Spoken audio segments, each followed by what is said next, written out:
Shalom Bapak Ibu Saudara yang dikasihi Tuhan. Jumpa lagi dalam acara kita Today's Message. Suatu program yang saya berharap bisa memberkati Anda dan selama ini memberkati Anda tentunya. Bersama saya Leonardo Syamsuri. Apa kabar semua? Baik adanya, puji Tuhan.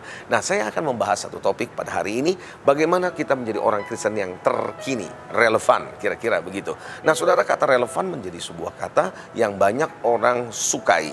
Karena kita tidak mau menjadi orang yang sudah tidak relevan, saudara. Karena kalau kita sudah tidak relevan, berarti kita sudah ketinggalan zaman dan kita menjadi barang yang namanya ada di gudang, gitu kira-kira ya, saudara. Kalau kita menjadi orang mungkin sudah menjadi museum, sudah dimuseumkan. Nah, persoalannya kita menjadi relevan menurut siapa? Karena kata relevan itu relatif. Buat saya relevan, buat Anda tidak relevan. Buat si B relevan, buat si A tidak relevan. Nah, saudara, dalam 2 Korintus 5 ayat 17 di sana dikatakan bahwa kita adalah ciptaan baru, yang lama sudah berlalu, yang baru sudah datang.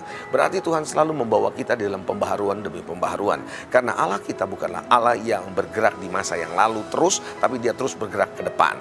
Karena itu, saudara yang dikasihi Tuhan, Bapak Ibu, yang para pemirsa dimanapun Anda berada, perhatikan Tuhan membawa Anda terus dalam keadaan yang relevan. Saudara, banyak orang tidak lagi menjadi relevan di hari-hari ini, termasuk para pendeta, termasuk para hamba Tuhan, termasuk para pemimpin, termasuk para pengusaha, siapapun, saudara, tidak lagi menjadi relevan. Kenapa? Karena sudah malas belajar. Saudara, kalau untuk bisa relevan, kita harus belajar. Kita harus mendapat informasi. Kita harus tahu apa yang sedang terjadi di sekitar kita, sehingga kita tahu apa yang mereka sedang butuhkan, pesan Tuhan yang seperti apa yang mereka butuhkan, dan mereka hidup di dalam era seperti apa, kebenaran apa yang perlu ditawarkan, kebenaran apa yang perlu disingkapkan dan disampaikan kepada mereka di generasi yang ada. Karena kalau enggak, mereka tidak tahu, saudara, dan kita tidak pernah tahu apa yang kita mau sampaikan, dan mereka tidak bisa menerima yang tepat buat mereka, saudara. Itu sebabnya kita perlu relevan. Maka itu kenapa dokter yang selalu relevan mengikuti seminar-seminar kedokteran dengan yang baru, maka dia akan menjadi yang relevan. Dokter yang selalu mengikuti pembaharuan-pembaharuan dan dia tahu obat apa yang terbaik, yang terbaru yang bisa diberikan. Kira-kira begitu, saudara. Nah, saudara yang dikasihi Tuhan, orang juga seringkali tidak lagi bisa menjadi relevan karena terlalu berorientasi kepada masalah. Yang dia pikirkan bagaimana menyelesaikan masalah. Padahal masalah itu tidak pernah berhenti. Setuju? Ya, masalah tidak pernah berhenti, saudara. Hari selesai, ada lagi yang lain.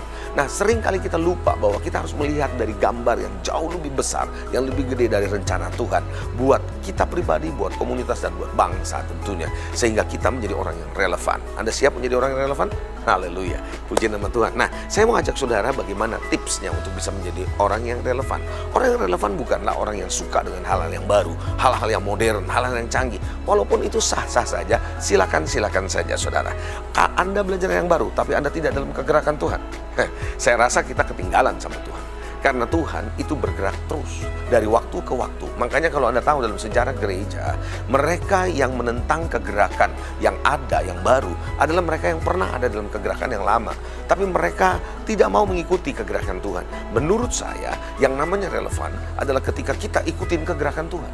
Jadi kita tidak boleh membawa Tuhan untuk mengikuti relevansi sesuai dengan generasi yang ada.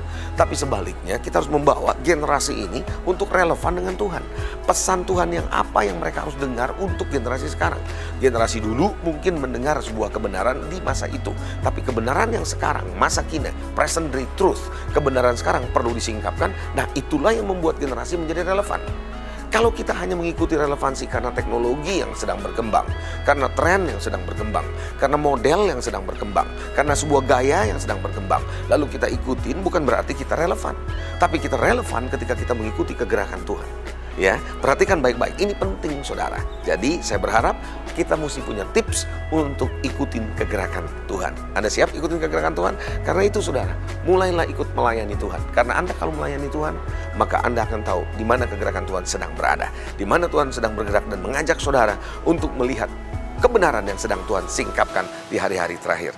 Karena itu, pembaharuan pikir juga menentukan, saudara. Ayo, mari saya ajak, jadilah orang yang Kristen yang terkini, relevan dengan Tuhan, bukan relevan dengan dunia ini. Dan kalau Anda relevan dengan Tuhan, Tuhan pasti membuat Anda relevan dengan dunia ini. Tuhan Yesus memberkati. Sampai jumpa di acara selanjutnya, Today's Message. God bless you all. Amin.